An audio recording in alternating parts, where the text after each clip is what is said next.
You're all I need. Say it. Y'all know what I'm talking about. Yes, you do. Oh, you know what I'm talking about. Keep singing it. With the you gotta give me a little bit more than that. You're all I need. Yeah, I know what you're talking about. You know what I'm talking about? You're all I need. You They be in decided the to back. sing. Why did you want to sing the hardest part of that song? I mean, that's the hook. That's the fire part. Say it. That's fire. I'm sorry. So there was a tweet that you picked 4 producers to produce a classic album with 0 samples. Who do you trust to pick? And it's got a picture like Scott Storch, Primo, Timbo, Primo. Ninth, Dre. That's all this. This is foolishness. Hit Boy, Manny Fresh, Alchemist, RZA, and I can't see who the last person is. Who is that, Terry, in the corner down there? Terry might know. Who is that? Lil Jon. Is that Lil Jon? Okay. Shout out to Lil Jon. All right, and then Ninth says everyone, even the ones on here that you think didn't sample, replay the sample, laugh out loud. Name 5 albums that's deemed to be a classic that contain no samples. And then he starts going into some tweets about, how samples connect generations. The 70s connect the 80s and the 90s, and young people don't stop sampling because it's a part of the culture and the heritage and all that. And I'm like, yes, keep going.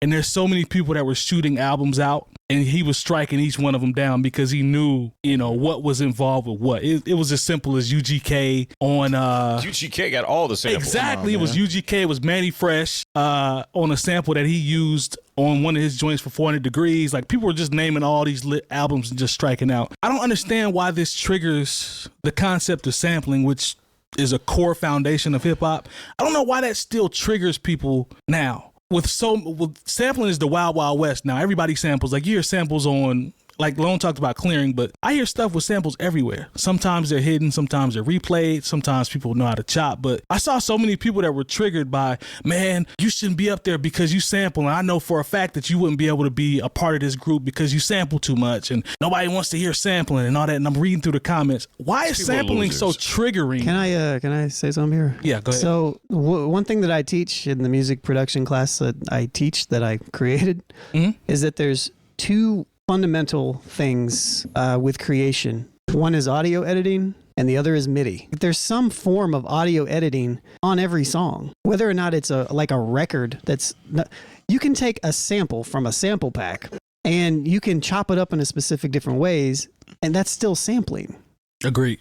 You can take Terry saying some words and then just record it into a microphone and then take that audio and then chop it up. That's sampling. Great. I think, is this a conversation specifically about like sampling old records or known records, or is it about just the idea of like sampling? Because if it's just about sampling, no producer out there does not sample. Thank you. That's what I'm so remember the Cosby Show episode where Stevie Wonder was sampling everybody? Yes. I mean, it's just it's a fundamental part of on the one. Yeah. It's a fundamental part of making music. It is utilizing both MIDI aspects and original aspects. Even if you're playing everything, you may take a lick that you play and maybe it's audio, and then you chop that up and you form like that's sampling. You know what I mean? Like, so I'm so glad you said that. People, I think there's a misconception with sampling as it relates to hip hop that every sample is looping.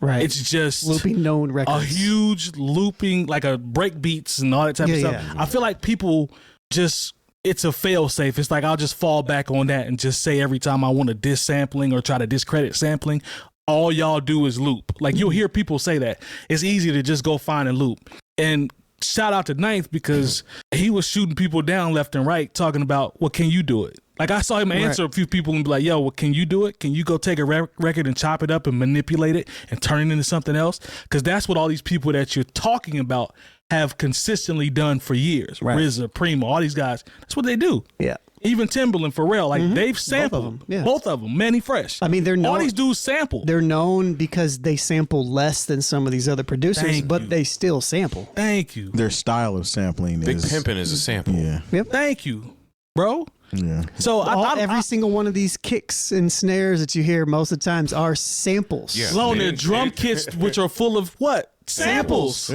Yeah. They're going to say we don't know what we're talking about, but the drum kits are full of samples. Yeah, this is one of those areas where, like, you really need to sit down. You got to sit down, fam. You're not going to Y'all challenge sit down. me. Somebody really thought they made a dope argument. You're not going to challenge me on this one. You sound stupid. I wish y'all could see the replies. Like, if you get a chance. I mean, I can only imagine. We have a graveyard of replies in our comments, bro. But like even before somebody was sampling, I like graveyard. Somebody was actually sampling. When someone came up with like a drum riff or something like that, another artist did that same drum riff. They just played the same pattern. You know what I'm saying? They continued to do that. Even guitars and bass, things of that nature. They were just actually playing it rather than sampling it with the equipment. We have one of the segments that is kind of evergreen for us is our one where we said stop sample snitching. Mm-hmm. Because people will come in and there's this interesting part of hip hop fandom where it's just based around like the beats and the samples, and they don't understand all the areas behind the repercussions of why you don't sample snitch. Mm-hmm. But I find it interesting that people will write paragraphs about this stuff. Oh my God. Sampling is just such an interesting thing to where, that's why I asked you the specific question. Is this about like looping known records and whatnot? Because like if they're saying like, oh no, it's easy to take this Rick James sample and loop this 2 bars up, or as opposed to chop it into a million different pieces and put it back together. Like, is there a difference there? Yes, and there is a talent that's a difference between that two, but that doesn't mean that it's more that like you're more talented if you can play like an organization of notes from this measure to this measure. Like they both take, especially if your melody is trash. True. Long, here's a good one here. He said when they were talking about the albums, he said a person said albums, probably not, but producers: Organized Noise, Scott Storch, Manny Fresh, Vitamin D. Ninth responded, laugh out loud. Next episode, replay sample. Ain't no thing, sample. Spotty, sample. Spotty. Oh, Spotty, I'm sorry. Spotty, yeah, Spotty, sample. Crumbling Herb, sample. So there's a lot of people. Crumbling Herb is a known to, I mean, you can hear the Earth, Wind, and Fire. Yeah, I was like. That's what I'm saying. But that just shows you like this person who wrote this and thought they were doing some real thought-provoking stuff might be like 24 years old. I think that's I think so. Also, I think is part of a disconnect, or maybe not a disconnect, but it's one of those things where some people just equate looping to sampling. Yeah, like it's just like straight looping. I think to me that's the main culprit. That to me, I think so as well. I think that's the main culprit. I think it's like arguing two separate points at the same time and kind of yelling at the void. Because it's like, okay, right now, like Coi Leray and Busta got the song, and it's basically they rhyming over the same sample that Jay-Z and Foxy used for Ain't No.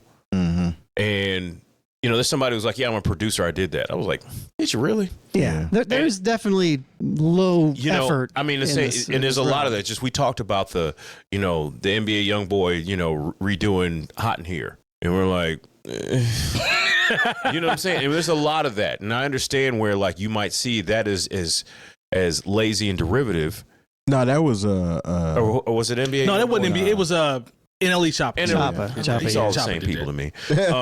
You close. No, and I understand, but like, it's the same way like, okay, Nicki just had that song, Super Freaky Girl. It was basically just a loop of Super Freak. Mm-hmm. Yeah, well, Doja Cat just did the Walk On By sample, which is the way she flipped it is nice. That Pink Town Red is dope. But it's still like the loop. But I'm saying like the loop is like the most known. It's like bum bum bum bum bum bum. It's got the vocal sample in it. Yeah, it's like it's Lone, to your point now, Lone, Ninth is echoing what you said about sampling. You talked about just chopping. He says, if you take a bass stab from a record and put that one note in my keyboard and play a bass line, what's the difference? Nothing. He's talking about pulling it from a record.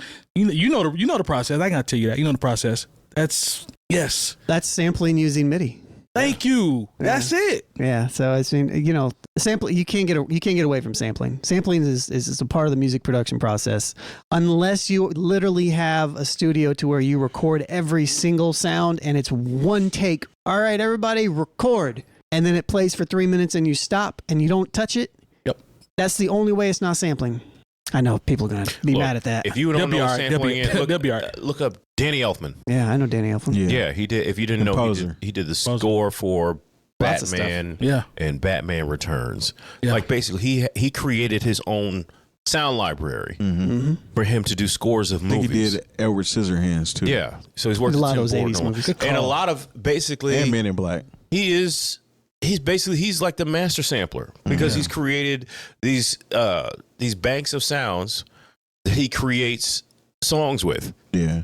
You know, and scores with. I mean, and the thing is, a lot of them aren't even, they're not original. I mean, they're original to him, but I saw a thing on him 60 Minutes and I was just like astounded. It was incredible. Look it up if you have time. I think so. To Ninth's point on this argument, which I think is great that he's. I mean, that he entertained it. He's riding too, because it's like it's at the end of the day, even the people that you think don't sample are sampling. You know what I mean? And you know what? I learned, because back in the day we used to obviously read the liner notes and all that type of stuff. But once I started reading that, that's where I started to pick up on XYZ on bass, XYZ on horns, XYZ on keys. I used to do the whole explanation. I'm like, man, I thought that was just something that they ripped, but it wasn't. It was live. Like Dr. Dre has a lot of people that came in and played a lot of stuff over a lot of those records that we love to this day. Scott Storch was one of them, right? Mm-hmm. So, yeah, man, like production is way deeper than just getting You Can't Touch This and doing a 4-bar loop, fam. Like, don't try to discredit any of the other.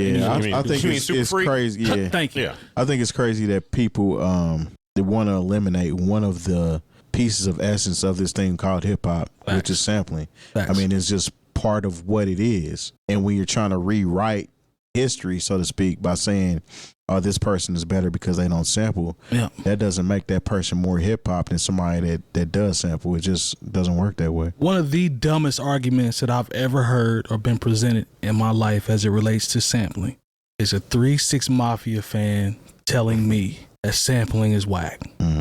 I said, sir, we can no longer have conversations about hip hop. Yeah. If you are a DJ Paul fan and you looked me in my face and told me sampling is whack, come on, man. Your card has been revoked, sir. There's nothing else we can talk about. You clearly haven't been paying attention. Shout out to Willie Hutch. Or you're just such a fan of these people, you don't want to believe about how they get down. Or you just really pressed to be right and you're an idiot. Well, that's what it is a lot of times. Because I can't really talk to you, fam, if you say you don't like sampling, but you a 666 fan. The first song that I really became aware of 3 6 was a Lisa Fisher sample for Late Night Tip. I was like, and I had to tell somebody about this maybe 2-3 years ago, where I was like, Late Night Tip is How Can I Ease the Pain? Come on, man. And they're like, they didn't know the original record. Sipping on some scissor. Come on. Is a sample. Come on. All their stuff is samples. What's my joint with the Who Run It as a sample? What's my joint with the Isley Brothers sample on it's the You All I Need. Say it. Y'all know what I'm talking about. Yes, you do. Oh, you know what I'm talking about. Keep singing it. You gotta give me a little bit more than that. You're all I need. Yeah, I know what you're talking about. You know what I'm talking about? You're all I need. You decided to back. Why did you want to sing the hardest part of that song? I mean, that's sang the hook. That's the fire part. Say it. That's fire. I'm sorry, but that's the sample, bro. Like, cut it out, man. When you hear the sample, you are gonna laugh because that's how Ronald Isley be. Say it. Say it. You're just gonna keep going. Oh. All right. But yeah, quit it, man. Some sound bites for y'all to sample. Yeah, I want my money though if they sample me saying "say it." Then you singing something from some don't matter. artist. I said it. It don't matter. I'll give you 2%. Dang. When I sample you. You gonna let me stop before you have a beat ready to play in 15 minutes. Yeah, let me stop. I actually put one on an actually. I don't know. The one where you were like, yeah, he's using me on that. Yeah, I put it out. I'm collecting streaming royalties off of you. Hey man, if you use that, say it though. Just use it. Use it right if you go use it. That's funny. Oh man. All right, man. Is anything else that we sampling is hip hop. Sampling is hip hop, and it's a lot deeper than you think. Yes, madam. Yes, sir. Yes. Mm-hmm.